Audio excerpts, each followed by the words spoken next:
Hello વિદ્યાર્થી મિત્રો, તો કેમ છો? મજામાં? તો ટ્રેન યોર બ્રેઇન યુટ્યુબ ચેનલમાં તમારું સ્વાગત છે। તો તમારા માટે એક નવો કોન્સેપ્ટ, નવો આઈડિયા અને નવી એક વિડીયો સિરીઝ લઈને આવી ગયા છીએ। એટલે કે ગુજરાત રાજ્યની અંદર આવેલી જે દરેક 145 મેડિકલ કોલેજ છે, હાલ 145 મેડિકલ કોલેજ છે, કોઈ પણ વધારો, કોઈ પણ અપડેટ થશે, આપણે કોઈ પણ આજે માહિતી આપીએ, એમાં પણ કોઈ ફેરફાર થશે તો આપણે યુટ્યુબ ચેનલ પર વિડીયો બનાવીને માહિતી આપી દઈશું। તો હાલ છે મેડિકલની ટોટલ 145 મેડિકલ કોલેજ છે, જેમાં MBBSની 40 કોલેજ હોય, આયુર્વેદિકની 44 કોલેજ હોય, હોમિયોપેથિકની 48 કોલેજ હોય કે ડેન્ટલની 13 કોલેજ હોય। ટોટલ હાલ આપણા જોડે ગુજરાતમાં 145 મેડિકલ કોલેજ છે। એમાં દરેક પ્રકારની ફીની માહિતી હોય, એટલે કે ટ્યુશન ફી હોય, મેનેજમેન્ટ કોટાની ફી હોય, પછી હોસ્ટેલ ફી હોય, મેસ ફી હોય એટલે કે જમવાની ફીસ, પરીક્ષાની ફી હોય, યુનિવર્સિટી ફીસ હોય, કેટલીક કોલેજમાં ડિપોઝિટ કે કોઈ વધારાની સ્પોર્ટ્સની કે કોઈ આઈ કાર્ડની કે કોઈ બુક્સની ફીસ હોય, આપણે સંપૂર્ણ વાત કરીશું। પછી આપણે સીટની માહિતી આપીશું, એટલે કે કઈ ઓલ ઇન્ડિયા કોટામાં કેટલી સીટ છે, સ્ટેટ કોટામાં કેટલી સીટ છે, કઈ કેટેગરીની કેટલી સીટ છે, આપણે ટોટલ કેટલી સીટ છે એની આપણે સંપૂર્ણ માહિતી આપીશું। પછી કઈ કેટેગરીમાં કેટલા ઓલ ઇન્ડિયા રેન્ક પર એડમિશન મળી શકે છે, કેટલા ગુજરાત રેન્ક પર કઈ કેટેગરીમાં એડમિશન મળી શકે છે, એની આપણે સંપૂર્ણ માહિતી આપીશું। હવે ઘણા વિદ્યાર્થીઓને આઈડિયા આવી ગયો છે કે ઓલ ઇન્ડિયા રેન્ક તમારા રિઝલ્ટમાં આપેલો છે, પણ ગુજરાત રેન્ક શું છે? તો જ્યારે પણ તમારું જે ગુજરાતની મેડિકલ એડમિશનની વેબસાઇટ દ્વારા જે ફોર્મ ફિલઅપ થશે તમારા એડમિશન માટે, ત્યારે તમને ફોર્મ ફિલઅપ થશે, પછી તમારું મેરિટ આપવામાં આવશે, એમાં તમારી રેન્ક આપવામાં આવશે કે તમારો કેટલો જનરલ રેન્ક છે, તો એમાં તમારો રેન્કના આધારે તમારે એડમિશન આપવામાં આવશે। જો તમારો રેન્ક છે એમાં તમારો કોઈ ફેરફાર થવાની શક્યતા નથી, જેમ કે તમારું પેપર હાર્ડ આવે તો તમારું કટ ઓફ માર્ક્સ નીચું જાય અને પેપર ઇઝી આવે તો તમારા વધારે માર્ક્સ તમને એડમિશન મળે, પણ જે રેન્ક છે એમાં કોઈ પણ ફેરફાર થવાની સંભાવના નથી। પણ જે ઓલ ઇન્ડિયા રેન્ક છે એ તો સમગ્ર ભારતના વિદ્યાર્થીઓ માટે છે, પણ ગુજરાતના વિદ્યાર્થીઓમાં માત્ર આપણા ગુજરાતના વિદ્યાર્થીઓ જ આવશે, એટલે તમારે રેન્ક ખાસ ગુજરાતનો રેન્ક જોવાનો છે। અને જે આ માહિતી છે, આ વિડીયો સિરીઝ એમાં કેટલા વિડીયો બનશે એની કોઈ સંભાવના નથી, પણ 145 કોલેજ છે તો અલગ અલગ આપણે પાર્ટ 1, પાર્ટ 2, પાર્ટ 3 તો વિડીયો બનાવતો જઈશું, જ્યાં સુધી 145 કોલેજ પૂર્ણ નહીં થાય ત્યાં સુધી। તો તેની માહિતી માટે દરેક વિડીયો સિરીઝમાં દરેક વિદ્યાર્થી અને વાલી મિત્રનું હાર્દિક સ્વાગત છે। તો આજે આપણે કયા ટોપિકની વાત કરવાના છીએ? તો આજે જે આપણે MBBSની દરેક જે 7 સરકારી કોલેજ છે એની આપણે માહિતી આપીશું। આજે આપણે પાર્ટ 1 વિડીયો છે, તો ચલો આપણે શરૂઆત કરીએ। તો એમાં પહેલી છે સૌપ્રથમ તો BJ મેડિકલ કોલેજ અમદાવાદ। તો એમાં આપણે પહેલાં તો ફીની માહિતી મેળવીએ। તો ફીમાં તો જે ટ્યુશન ફી છે BJ મેડિકલ કોલેજમાં, એમાં 25,000 ટ્યુશન ફી છે જે વાર્ષિક છે। પછી હોસ્ટેલની ફી છે 1200 રૂપિયા, એ પણ વાર્ષિક છે। પછી યુનિવર્સિટીની ફી છે 125 રૂપિયા છે, એ પણ વાર્ષિક છે। પરીક્ષાની ફી છે 1200 રૂપિયા છે, અને જે મેસ ફી છે જમવાની, કેમ કે BJ મેડિકલ કોલેજમાં મેસ સિસ્ટમ છે તો દરેક મેસની અલગ અલગ ફીસ હોઈ શકે છે। 3 થી 4 હજાર તમારી મહિનાની ફીસ હોઈ શકે છે, એટલે કે વર્ષની તમે અહીંયા ગણી શકો છો કે તમારે 36,000 આસપાસ તમારી જે મેસ ફી અહીંયા થઈ શકે છે। ટોટલ તમે એક વર્ષનો ખર્ચો પણ ગણી શકો છો। અને જે તમારી MBBS કે મેડિકલ હોય, તમારી કોઈ પણ કોલેજ હોય 145 કોલેજ, એમાં તમારી જે ફી છે, જે તમારી વાર્ષિક ફી છે, જેમ કે અહીંયા 25,000 ફીસ છે તો એને ગુણ્યા તમારે 4.5 કરવાના છે, કેમ કે તમારું ટોટલ જે સ્ટડી છે એ 5.5 વર્ષનું હોય છે, પણ એમાં 4.5 વર્ષનું સ્ટડી અને 1 યરનું ઇન્ટર્નશીપ હોય છે, એટલે કે તમારી જે ફીસ છે એનામાં તમારે 4.5 વડે ગુણાકાર કરવાનો છે। ગવર્મેન્ટ કોલેજ હોય, પ્રાઇવેટ કોલેજ હોય, જીએમએસ કોલેજ હોય કે કોઈ પણ ડેન્ટલ, આયુર્વેદિક, હોમિયોપેથિકની કોલેજ, એમાં તમારે એ કરી લેવાનું છે। હવે આગળ આપણે જોઈએ કે કેટલી સીટ છે। તો BJ મેડિકલ કોલેજમાં ટોટલ 250 સીટ છે, જેમાં જે ઓલ ઇન્ડિયા કોટાની સીટ છે એ 37 છે, જેનું એડમિશન છે એ MCC દ્વારા મેડિકલ કાઉન્સેલિંગ કમિટી દ્વારા થશે। અને જે સ્ટેટ કોટાની છે, એટલે આપણે ગુજરાત મેડિકલની વેબસાઇટ દ્વારા જેનું એડમિશન થશે એની 213 સીટ છે, જેમાં ઓપન કેટેગરીની 88 સીટ, EWS કેટેગરીની 21 સીટ, SCBC એટલે કે OBC કેટેગરીની 57 સીટ, SC શેડ્યુલ ક્લાસની 15 સીટ અને ST કેટેગરીની 32 સીટ છે, એટલે ટોટલ 213 સીટ છે, જેનું કાઉન્સેલિંગ એડમિશન પ્રક્રિયા છે એ સ્ટેટ કોટા દ્વારા થશે, અને ટોટલ 250 સીટ છે। હવે આપણે જોઈએ કે કેટલા ઓલ ઇન્ડિયા રેન્ક અને કેટલા ગુજરાત રેન્ક પર કઈ કેટેગરીમાં એડમિશન મળી શકે છે। તો અહીંયા કેટેગરી લખેલી છે, પછી ઓલ ઇન્ડિયા રેન્ક લખેલો છે, અને અહીંયા ગુજરાત રેન્ક લખેલો છે। તમારે ખાસ ગુજરાત રેન્ક પર ફોકસ કરવાનું છે। જ્યારે પણ તમારું ફોર્મ ભરાશે ત્યારે તમને થોડા દિવસમાં તમારું ગુજરાત રેન્ક આવી જશે, એના આધારે તમને 100% આઈડિયા આવી જશે કે મને આ કોલેજમાં એડમિશન મળી શકે છે નહીં। તો BJ મેડિકલ કોલેજમાં ઓપન કેટેગરીમાં જે ઓલ ઇન્ડિયા રેન્ક છે એ છે 3,266, અને જે ગુજરાત રેન્ક છે અહીં 166 છે। અહીંયા કોઈ પણ કેટેગરી રેન્ક નથી, ઓલ ઇન્ડિયા રેન્ક છે એ પણ જનરલ ઓલ ઇન્ડિયા રેન્ક છે, અને જે કેટેગરી રેન્ક છે અહીંયા જે ગુજરાત રેન્ક છે એ પણ જનરલ રેન્ક છે, કોઈ પણ કેટેગરીનો કોઈ પણ રેન્ક નથી, તમારે ખાસ ધ્યાન રાખવાનું છે। આગળ આપણે જોઈએ તો કે EWS કેટેગરીમાં ઓલ ઇન્ડિયા રેન્ક છે 5,772, અને જે ગુજરાત રેન્ક છે એ છે 272। પછી SCBC OBC કેટેગરીમાં ઓલ ઇન્ડિયા રેન્ક છે 10,699, અને જે ગુજરાત રેન્ક છે એ છે 438। પછી SC કેટેગરીમાં ઓલ ઇન્ડિયા રેન્ક છે 27,511, અને ગુજરાત રેન્ક છે 966। પછી એસટી કેટેગરીમાં ઓલ ઇન્ડિયા રેન્ક છે 1,62,141 અને ગુજરાત રેન્ક છે 6,406. આ તો આપણે બીજે મેડિકલ કોલેજનું ઓલ ઇન્ડિયા રેન્ક અને ગુજરાત રેન્ક કેટેગરી વિશે આપણે સંપૂર્ણ માહિતી આપી દીધી છે. હવે આપણે આગળની કોલેજની વાત કરીએ, જે બીજા નંબરની કોલેજ છે જેનું નામ છે ગવર્મેન્ટ મેડિકલ કોલેજ, જે બરોડામાં આવેલી છે. તો એમાં આપણે જોઈએ તો પહેલાં આપણે ફીની માહિતી મેળવીએ. તો જે ટ્યુશન ફીસ છે એ વાર્ષિક 25,000 છે. પછી હોસ્ટેલની ફી છે એ 10,000 રૂપિયા છે. યુનિવર્સિટીની ફી છે અહીંયા 4,525 રૂપિયા છે. પછી પરીક્ષાની ફી છે 1,910 રૂપિયા છે. અને મેસ ફી છે એ જમવાની 3 થી 4 હજાર તમારી મહિનાની હોઈ શકે છે. હવે આપણે ચલો સીટની માહિતી મેળવીએ કે જે સીટ છે એમાં એ કોલેજમાં પણ 250 સીટ છે, જેમાં ઓલ ઇન્ડિયા કોટાની 37 સીટ છે અને સ્ટેટ કોટાની 213 સીટ છે. તમે કેટેગરી વાઇઝ જોઈ શકો છો, જેમ કે ઓપન કેટેગરીની 87 સીટ છે, ઈડબ્લ્યુએસની 21 સીટ છે, એસસીબીસી ઓબીસી કેટેગરીની 58 સીટ છે, એસસી કેટેગરીની 15 સીટ છે અને એસટી કેટેગરીની 32 સીટ છે. જે આપણી ગુજરાતની જે ગવર્મેન્ટ 7 કોલેજ છે એમાં ટોટલ જે સીટ છે એ 1408 સીટ છે. એ તમારે ખાસ ધ્યાન રાખવાનું છે. એનું એડમિશન છે એ ગવર્મેન્ટ કોલેજમાં 1408 સીટનું એડમિશન થશે, જેમાં અલગ અલગ કેટેગરી વાઇઝ પછી ઓલ ઇન્ડિયા કોટાની સીટ દરેક કેટેગરી આપણે સંપૂર્ણ વાત કરીશું. તો હવે આપણે જોઈએ કે જે બરોડાની કોલેજ છે એમાં કેટલો તમારો કટ ઓફ રહી શકે છે, કેટલો ઓલ ઇન્ડિયા રેન્કમાં આધારે તમને એડમિશન મળી શકે છે અને કેટલા ગુજરાત રેન્કના આધારે તમને એડમિશન મળી શકે છે. તો ઓપન કેટેગરીમાં આપણે જોઈએ તો કે ઓલ ઇન્ડિયા રેન્ક છે 10,086 અને ગુજરાત રેન્ક છે 428. પછી ઈડબ્લ્યુએસ કેટેગરીમાં ઓલ ઇન્ડિયા રેન્ક છે 14,643 અને ગુજરાત રેન્ક છે તમારો 564. એસસીબીસી ઓબીસી કેટેગરીમાં ઓલ ઇન્ડિયા રેન્ક છે 22,213 અને ગુજરાત રેન્ક છે 787. એસસી કેટેગરીમાં ઓલ ઇન્ડિયા રેન્ક છે 45,770 અને ગુજરાત રેન્ક છે 1,637. અને એસટી કેટેગરીમાં ઓલ ઇન્ડિયા રેન્ક છે 2,04,693 અને ગુજરાત રેન્ક છે 7,940. આ તમારી કેટેગરી વાઇઝ જોઈ લેવાનું છે. આ કોઈ કેટેગરી રેન્ક નથી, તમારા ગુજરાત રેન્ક છે. ગુજરાતમાં પણ જનરલ મેરિટ રેન્ક છે અને ઓલ ઇન્ડિયામાં પણ તમારો ઓલ ઇન્ડિયા રેન્ક છે. કોઈ પણ કેટેગરી રેન્ક નથી, એ તમારે ખાસ ધ્યાન રાખવાનું છે. હવે આગળ આપણે જોઈએ ત્રીજા નંબરની કોલેજ, જેનું નામ છે ગવર્મેન્ટ મેડિકલ કોલેજ, જે સુરતમાં આવેલી છે. તો એમાં પહેલાં આપણે ફીની માહિતી મેળવીએ. તો જે ટ્યુશન ફી છે એ 25,000 છે. પછી હોસ્ટેલ ફી છે એ 1,200 રૂપિયા છે. યુનિવર્સિટીની ફી છે એ 730 રૂપિયા છે. જે પરીક્ષાની ફી છે 2,130 રૂપિયા છે. અને મેસ ફી છે જમવાની જે 48,000 છે, પણ અહીંયા વાર્ષિક છે, એટલે કે મહિનાની તમારે અહીંયા 4,000 ફીસ છે, પણ એ તમારે એક સાથે 48,000 ભરી દેવાના છે, જે વાર્ષિક ફીસ છે, તમે ગણી શકો છો. પછી જે એક્સ્ટ્રા ફી છે જીમખાનાની ફી એ 680 રૂપિયા છે. હવે આપણે સીટની માહિતી મેળવીએ. તો જે સુરતની કોલેજ છે ગવર્મેન્ટ મેડિકલ કોલેજ, એમાં પણ 250 સીટ છે, જેમાં ઓલ ઇન્ડિયા કોટાની 38 સીટ છે અને સ્ટેટ કોટાની 212 સીટ છે. જેમાં આપણે કેટેગરી વાઇઝ જોઈએ તો કે ઓપન કેટેગરીમાં 87 સીટ છે, ઈડબ્લ્યુએસ કેટેગરીમાં 22 સીટ છે, ઓબીસી કેટેગરીમાં 57 સીટ છે, એસસી કેટેગરીમાં 14 સીટ છે અને એસટી કેટેગરીમાં 32 સીટ છે. હવે આપણે જોઈએ કે સુરતની મેડિકલ કોલેજમાં કેટલા ઓલ ઇન્ડિયા રેન્ક અને કેટલા ગુજરાત રેન્ક પર કઈ કેટેગરીમાં 2024માં એડમિશન મળ્યું હતું.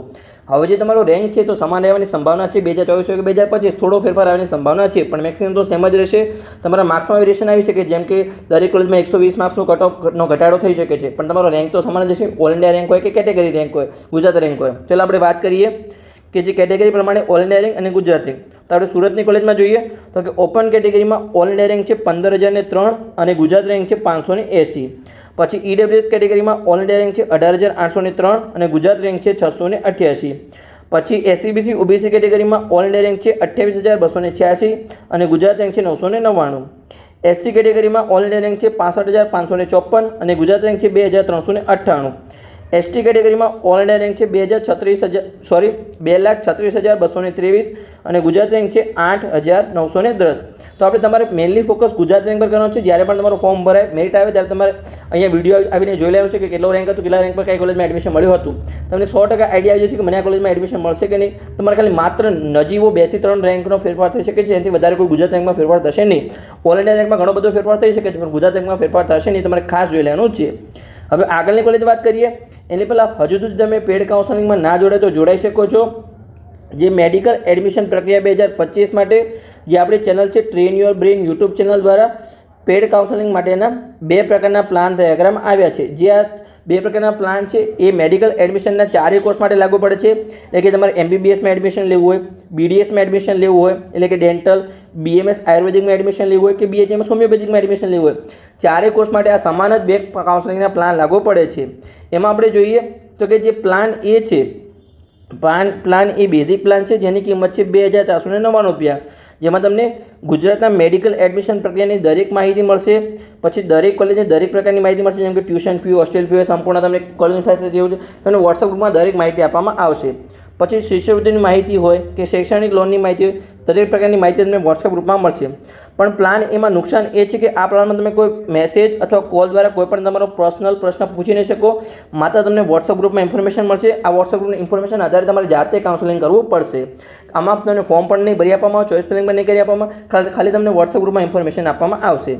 પછી જે આપણો પ્લાન બી, જેનું નામ છે પ્રો પ્લાન, જેની કિંમત છે 7,499 રૂપિયા, જેમાં તમને કોલ અથવા મેસેજ દ્વારા તમે સવારે 10 વાગ્યાથી લઈ અને સાંજે 6 વાગ્યા સુધી કોઈ પણ તમારો પ્રશ્ન પૂછી શકો છો.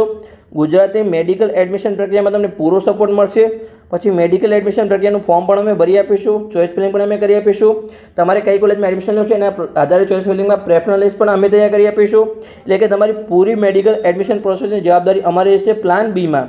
છતાં પણ વોટ્સઅપ ગ્રુપમાં અમે કોઈ પણ ઇન્ફોર્મેશન મૂકી અને તમને કોઈ સમજણ ના પડે, તમે કોઈ પણ તમારો પ્રશ્ન તમે કોલ અથવા મેસેજ દ્વારા પૂછી શકો છો. પછી એડમિશન મળી જાય પછી કોઈ પણ પ્રકારની શિષ્યવૃત્તિની માહિતી હોય કે એજ્યુકેશન લોનની માહિતી તમને દરેક માહિતી મળશે. અને તમે ઓફલાઈન ઓફિસ પર આવીને પણ રૂબરૂ મળી શકો છો, તમે રૂબરૂ કાઉન્સેલિંગ કરાવી શકો છો. તમે પેડ કાઉન્સેલિંગમાં જોડાયા પહેલાં પણ એકવાર ઓફિસ પર આવીને મળી શકો છો, અને જોડાયા પછી તમે ગમે ત્યારે આવીને તમારો કોઈ પણ ડાઉટ હતો, તમે કોઈ પણ માહિતી તમે રૂબરૂ આવીને પૂછી શકો છો. હવે તમારે કાઉન્સેલિંગમાં કેવી રીતે જોડાવાનું છે તો અહીંયા તમને નંબર આપવામાં આવ્યો છે 8511515542. એના પર તમારે કોલ અથવા વોટ્સઅપ મેસેજ દ્વારા વોટ્સઅપમાં મેસેજ કરવાનો છે કે અમારે પેડ કાઉન્સેલિંગમાં જોડાવું છે. તો ત્યાં તમને ડૉક્ટર જનક ચૌધરી સર જોડે વાત કરવામાં આવશે, તમને સંપૂર્ણ ગાઈડન્સ આપવામાં આવશે. અને ખાસ સૂચના કે જે વિદ્યાર્થીઓને માત્ર પેડ કાઉન્સેલિંગમાં જોડાવવું હોય એમને જ કોલ અથવા મેસેજ કરો. બીજા વિદ્યાર્થીઓએ કોઈ અનનેસેસરી માહિતી માટે કોલ કરવો નહીં, કેમ કે એ માત્ર જે નંબર છે એ પેડ કાઉન્સેલિંગ જોડાવા માટેનો નંબર છે. હવે આગળની કોલેજ આપણે વાત કરીએ કે ચોથા નંબરની કોલેજ, જેનું નામ છે PDU મેડિકલ કોલેજ, જે રાજકોટમાં આવેલી છે, જેનું પૂરું નામ છે પંડિત દીનદયાળ ઉપાધ્યાય મેડિકલ કોલેજ. તો એમાં આપણે ફીની માહિતી મેળવીએ તો જે ટ્યુશન ફી છે એ વાર્ષિક 25,000 છે. પછી હોસ્ટેલ ફી છે 1200 રૂપિયા છે. પછી યુનિવર્સિટીની ફી છે 125 રૂપિયા છે. અને જે એનરોલમેન્ટ ફી છે એ વધારાની 210 રૂપિયા છે. પછી પરીક્ષાની ફી છે એ 3,000 રૂપિયા છે. અને મેસ ફી જમવાની 3,000 થી 4,000 મહિનાની હોઈ શકે છે. હવે આપણે જોઈએ કે કેટલી સીટ છે PDU મેડિકલ કોલેજમાં. તો જે સીટની માહિતી છે, PDU મેડિકલ કોલેજમાં ટોટલ 200 સીટ છે, જેમાં ઓલ ઇન્ડિયા કોટામાં 30 સીટ છે, જેનું કાઉન્સેલિંગ ઓલ ઇન્ડિયા કોટા એટલે કે MCC મેડિકલ કાઉન્સેલિંગ કમિટી દ્વારા થશે. અને જે 170 સીટ રહી બાકી એનું કાઉન્સેલિંગ આપણે સ્ટેટ કોટા દ્વારા એટલે ગુજરાતી મેડિકલ જે એડમિશનની વેબસાઇટ છે એના દ્વારા થશે. જેમાં આપણે સીટ જોઈએ કેટેગરી વાઇઝ તો કે ઓપન કેટેગરીમાં 70 સીટ છે, EWS કેટેગરીમાં 17 સીટ છે, SCBC OBC કેટેગરીમાં 46 સીટ છે, પછી SC કેટેગરીમાં 12 સીટ છે અને ST કેટેગરીમાં 25 સીટ છે. હવે આપણે જોઈએ કે જે PDU મેડિકલ કોલેજ રાજકોટ છે એમાં કેટલા ઓલ ઇન્ડિયા રેન્ક પર, કેટલા ગુજરાત રેન્ક પર, કઈ કેટેગરીમાં એડમિશન મળ્યું હતું 2024માં. તો આપણા રેન્ક તો સમાન જ છે, તમારે ખાસ રેન્ક જોવાના છે. તો ચાલો આપણે જોઈએ કે ઓપન કેટેગરીમાં ઓલ ઇન્ડિયા રેન્ક છે 19,115 અને ગુજરાત રેન્ક છે 694. EWS કેટેગરીમાં ઓલ ઇન્ડિયા રેન્ક છે 25,983 અને ગુજરાત રેન્ક છે 891. પછી SCBC OBC કેટેગરીમાં ઓલ ઇન્ડિયા રેન્ક છે 35,442 અને ગુજરાત રેન્ક છે 1,253. પછી SC કેટેગરીમાં ઓલ ઇન્ડિયા રેન્ક છે 73,846 અને ગુજરાત રેન્ક છે 2,742. અને ST કેટેગરીમાં ઓલ ઇન્ડિયા રેન્ક છે 3,29,218 અને ગુજરાત રેન્ક છે 11,243. તો આ તો આપણે ગુજરાત રેન્ક, ખાસ તમારે ગુજરાત રેન્ક યાદ રાખવાનો છે. જ્યારે પણ તમારું ફોર્મ ભરાય પછી તમારે મેરિટ આવે, ગુજરાત રેન્ક આવે એટલે તમને આઈડિયા આવી જશે મને કઈ કોલેજમાં એડમિશન મળી શકે છે. તો આગળની કોલેજ આપણે વાત કરીએ તો કે 5મા નંબરની ગવર્મેન્ટ કોલેજ MBBSમાં. તો એમાં આપણે જોઈએ જેનું નામ છે MP શાહ મેડિકલ કોલેજ, જે જામનગરમાં આવેલી છે. તો એમાં પહેલાં તો આપણે ફીની માહિતી મેળવીએ તો જે ટ્યુશન ફી છે ગવર્મેન્ટ કોલેજમાં સરખી જ છે, 25,000 ફી છે. હોસ્ટેલ ફી છે 1200 રૂપિયા છે. યુનિવર્સિટીની ફી છે 210 રૂપિયા છે. પરીક્ષાની ફીસ છે 3,000 રૂપિયા છે અને મેસ ફી જમવાની 3,000 થી 4,000 મહિનાની ફીસ છે. તમારી વાર્ષિક તમારી 30,000 થી 40,000 તમે એવરેજ ગણી શકો છો. હવે આગળ આપણે જોઈએ સીટની માહિતી મેળવીએ તો જે MP Shah medical college Jamnagar છે એમાં ટોટલ 250 સીટ છે. એમાં ઓલ ઇન્ડિયા કોટાની 38 સીટ છે અને સ્ટેટ કોટાની 212 સીટ છે. જેમાં આપણે કેટેગરી વાઇઝ જોઈએ તો કે ઓપન કેટેગરીની 87 સીટ, EWS કેટેગરીની 21 સીટ, SCBC OBC કેટેગરીની 57 સીટ, SC કેટેગરીમાં 15 સીટ, પછી ST કેટેગરીમાં 32 સીટ. આપણે અલગ અલગ કેટેગરી વાઇઝ આપણે 262 સીટને ડિવાઈડ કરવામાં આવી છે જે રિઝર્વેશનના આધારે. હવે આગળ આપણે જોઈએ કે કઈ કેટેગરીમાં કેટલા ઓલ ઇન્ડિયા રેન્ક અને કેટલા ગુજરાત રેન્ક પર 2024માં એડમિશન મળ્યું હતું, કેમ કે રેન્ક તો સમાન જ રહેવાની સંભાવના છે, તમારા માર્ક્સનું વેરિએશન આવી શકે છે. તો આપણે ઓપન કેટેગરીમાં જોઈએ તો કે ઓલ ઇન્ડિયા રેન્ક હતો 22,894 અને ગુજરાત રેન્ક હતો 804. ઈડબ્લ્યુએસ કેટેગરીમાં ઓલ ઇન્ડિયા રેન્ક છે 27,125 અને ગુજરાત રેન્ક છે 942. એસસીબીસી ઓબીસી કેટેગરીમાં ઓલ ઇન્ડિયા રેન્ક છે 34,733 અને ગુજરાત રેન્ક છે 1,227. એસસી કેટેગરીમાં ઓલ ઇન્ડિયા રેન્ક છે 76,490 અને ગુજરાત રેન્ક છે 2,860. એસટી કેટેગરીમાં ઓલ ઇન્ડિયા રેન્ક છે 3,23,394 અને ગુજરાત રેન્ક છે 11,096. હવે આગળની કોલેજની વાત કરીએ આપણે તો કે છઠ્ઠા નંબરની કોલેજ જેનું નામ છે ગવર્મેન્ટ મેડિકલ કોલેજ, જે ભાવનગરમાં આવેલી છે. એની પહેલાં હજુ સુધી તમે આ ચેનલને સબસ્ક્રાઈબ ના કરો તો સબસ્ક્રાઈબ કરી લો, કેમ કે ગુજરાતની એકમાત્ર ચેનલ છે જેના પર તમને સંપૂર્ણ મેડિકલ એડમિશન પ્રક્રિયાની દરેક માહિતી આપવામાં આવશે, તમને ફ્રીમાં સંપૂર્ણ માહિતી આપવામાં આવશે અને જે રીતે તમને પર્સનલ ગાઈડન્સ હોતું ને એ પેડ કાઉન્સેલિંગમાં જોડાઈ શકે છે. હવે આપણે ફીની માહિતી મેળવીએ તો કે જે ટ્યુશન ફી છે એ 25,000 છે. પછી હોસ્ટેલ ફી છે 1200 રૂપિયા છે. યુનિવર્સિટી ફીની કોઈ માહિતી વેબસાઇટ પર આપવામાં આવી નથી. પરીક્ષાની ફી છે એ 3,630 રૂપિયા છે. મેસ ફી છે જમવાની એ 3,000 થી 4,000 મહિનાની હોઈ શકે છે. અને કે હોસ્ટેલ ડિપોઝિટ છે એક્સ્ટ્રા જે 7,500 રૂપિયા છે, જે તમારે સ્ટાર્ટિંગમાં ભરવી પડશે, પછી તમને લાસ્ટમાં એડમિશન તમારું પૂર્ણ થઈ જાય એટલે કે તમારું MBBS પૂર્ણ થઈ જાય પછી તમે પાછી આપવામાં આવશે. પણ કોઈ પણ વિદ્યાર્થી એ ફીસ પાછી લીધા નથી, કેમ કે 550 સ્ટડી કર્યું એટલે 7,500 બહુ નાની રકમ છે, એટલે પણ તમારે ડિપોઝિટ ભરવી પડશે. આપણે સીટની માહિતી મેળવીએ તો કે જે ભાવનગરની કોલેજ છે એમાં 200 ટોટલ સીટ છે, જેમાંથી 30 ઓલ ઇન્ડિયા કોટામાં જેનું કાઉન્સેલિંગ MCC એટલે મેડિકલ કાઉન્સેલિંગ કમિટી દ્વારા થશે અને જે 170 બાકી સીટ રહી જેનું કાઉન્સેલિંગ સ્ટેટ કોટા દ્વારા ગુજરાતી મેડિકલ એડમિશનની વેબસાઇટ દ્વારા થશે. હવે એમાં આપણે કેટેગરી વાઇઝ સીટ જોઈએ તો કે ઓપન કેટેગરીની 69 સીટ છે, ઈડબ્લ્યુએસ કેટેગરીની 17 સીટ છે, એસસીબીસી ઓબીસી કેટેગરીની 46 સીટ છે, એસસી કેટેગરીની 12 સીટ છે અને એસટી કેટેગરીની 26 સીટ છે. હવે આપણે જોઈએ કે કઈ કેટેગરીમાં કેટલા ઓલ ઇન્ડિયા રેન્ક અને કેટલા ગુજરાત રેન્ક પર 2024માં એડમિશન મળ્યું હતું. તો ચાલો આપણે માહિતી મેળવીએ કે ઓપન કેટેગરીમાં ઓલ ઇન્ડિયા રેન્ક છે 27,852 અને ગુજરાત રેન્ક છે 983. પછી ઈડબ્લ્યુએસ કેટેગરીમાં ઓલ ઇન્ડિયા રેન્ક છે 30,859 અને ગુજરાત રેન્ક છે 1,087. એસસીબીસી ઓબીસી કેટેગરીમાં ઓલ ઇન્ડિયા રેન્ક છે 38,396 અને ગુજરાત રેન્ક છે 1,351. એસસી કેટેગરીમાં ઓલ ઇન્ડિયા રેન્ક છે 81,234 અને ગુજરાત રેન્ક છે 3,071. એસટી કેટેગરીમાં ઓલ ઇન્ડિયા રેન્ક છે 3,24,727 અને ગુજરાત રેન્ક છે 11,126. હવે આપણે આગળની કોલેજની વાત કરીએ, 7મા નંબરની કોલેજ જેનું નામ છે નેશનલ મોડર્ન મેડિકલ કોલેજ, જે સિલવાસા જે યુનિયન ટેરેટરીમાં આવેલી છે, જે દાદરાનગર હવેલીમાં આવેલી છે, જે સિલવાસા છે ત્યાં. હવે એમાં આપણે જોઈએ તો કે આ એક અપવાદ કોલેજ છે. તમે દરેક કોલેજમાં જોઈ શકો છો કે 200 સીટ હતી જે 2 કોલેજમાં, પછી 250 સીટ હતી 4 કોલેજમાં, એટલે ટોટલ આપણી થઈ ગયેલી સીટ તો કે આપણી આ થઈ ગઈ અહીંયા 1400 સીટ. અને આ જે કોલેજ છે એમાં માત્ર 8 સીટ છે, એટલે ટોટલ આપણી જે ગવર્મેન્ટ કોલેજ છે એમાં 1408 સીટ છે. પછી આ કોલેજમાં આપણે જોઈએ તો કે દરેક કોલેજમાં જે ગવર્મેન્ટ કોલેજની ફીસ હતી એ 25,000 હતી. આ કોલેજમાં જે છે એ 60,100 રૂપિયા છે. પછી આપણે આગળ વાત કરીએ તો કે હોસ્ટેલની ફી અહીંયા 2,000 છે. પછી યુનિવર્સિટી અને પરીક્ષાની બંનેની ફીસ અહીંયા 2860 રૂપિયા છે અને મેસ ફી છે જમવાની છે એ 3,000 થી 4,000 તમારી મહિનાની હોઈ શકે છે. અને જે તમારી એડમિશન ફી છે માત્ર તમારી એકવાર લેવામાં આવશે એ તમારી 5,000 રૂપિયા છે. પછી library fee, I card fee, sports fee, તમારી અલગ અલગ પ્રકારની ફી છે, ટોટલ તમારી 3100 રૂપિયા છે. હવે એમાં આપણે જોઈએ કે કેટલી સીટ છે, તો ટોટલ માત્ર અહીંયા 8 સીટ છે. તમે જોઈ શકો છો એક અપવાદ કોલેજ છે જે અહીંયા લાસ્ટમાં ગવર્મેન્ટ કોલેજ ઓપન કરવામાં આવી હતી, જે યુનિયન ટેરેટરી છે એના માટે, કેન્દ્ર શાસિત પ્રદેશ માટે. તો એમાં આપણે જોઈએ તો ટોટલ 8 સીટ છે, એમાં ઓલ ઇન્ડિયા કોટાની એક પણ સીટ નથી. પછી આપણે ગુજરાતની દરેક 8 સીટ છે એ માત્ર સ્ટેટ કોટામાં એડમિશન થશે. તો એમાં આપણે કેટેગરી વાઇઝ સીટ જોઈએ તો કે ઓપન કેટેગરીમાં 3 સીટ છે, ઈડબ્લ્યુએસ કેટેગરીમાં 1 સીટ છે, એસસીબીસી ઓબીસી કેટેગરીમાં 2 સીટ છે, એસસી કેટેગરીમાં 1 સીટ છે અને એસટી કેટેગરીમાં 1 સીટ છે. હવે આપણે જોઈએ કે કઈ કેટેગરીમાં કેટલા ઓલ ઇન્ડિયા રેન્ક અને ગુજરાત રેન્ક પર એડમિશન મળ્યું હતું. તો ચલો આપણે જોઈએ તો કે જે ઓપન કેટેગરી છે એમાં ઓલ ઇન્ડિયા રેન્ક છે 24,532 અને ગુજરાત રેન્ક છે 856. પછી ઈડબ્લ્યુએસ કેટેગરી છે એમાં ઓલ ઇન્ડિયા રેન્ક છે 29,109 અને ગુજરાત રેન્ક છે 1,025. એસસીબીસી ઓબીસી કેટેગરીમાં ઓલ ઇન્ડિયા રેન્ક છે 38,403 અને ગુજરાત રેન્ક છે 1,352. એસસી કેટેગરીમાં ઓલ ઇન્ડિયા રેન્ક છે 85,623 અને ગુજરાત રેન્ક છે 3,261. એસટી કેટેગરીમાં ઓલ ઇન્ડિયા રેન્ક છે 2,88,614 અને ગુજરાત રેન્ક છે 10,265. તો બસ આ જો આપણે જે 7 સરકારી કોલેજમાં સંપૂર્ણ વાત કરી કે કેટલી તમારી ફીસ, કેટલી પ્રકારની ફી છે, દરેક પ્રકારની ફીની વાત કરી, સીટની વાત કરી, આપણે કેટલો ગુજરાત રેન્ક છે ને કેટલો ઓલ ઇન્ડિયા રેન્ક છે આવી રીતે વાત કરી. આવી રીતે આપણે આખી સિરીઝ ચાલુ કરી છે જેમાં આપણે ગુજરાતની 145 મેડિકલ કોલેજ છે, એટલે કે જે આપણી MBBSની 40 કોલેજ હોય, પછી આયુર્વેદિકની 44 કોલેજ હોય, હોમિયોપેથિકની 48 કોલેજ હોય અને ડેન્ટલની 13 કોલેજ હોય. ટોટલ આપણે દરેક 145 કોલેજની વાત કરીશું, પણ સ્ટેપ બાય સ્ટેપ આખી સિરીઝ આપણે ચાલશે. આજે આપણે 7 કોલેજની વાત કરી, એટલે હવે આપણે 138 કોલેજ બાકી રહી છે. તમારે આખી સિરીઝ જોવાની છે, તમારા મિત્રોને પણ વિડીયો શેર કરવાનો છે, તો એમને પણ સંપૂર્ણ જે મેડિકલ એડમિશન પ્રક્રિયા છે એની તમને દરેક માહિતી મળતી રહે. અને તમારે આ ચેનલને અવશ્ય સબસ્ક્રાઈબ કરવાની છે, અને તમારા મિત્રો જોડે પણ સબસ્ક્રાઈબ કરો, તેમને પણ સંપૂર્ણ ડિટેલમાં સરળ ભાષામાં માહિતી મળતી રહે. તો બસ મળીએ આવા કોઈ ઇન્ફોર્મેટિવ વિડીયો સાથે.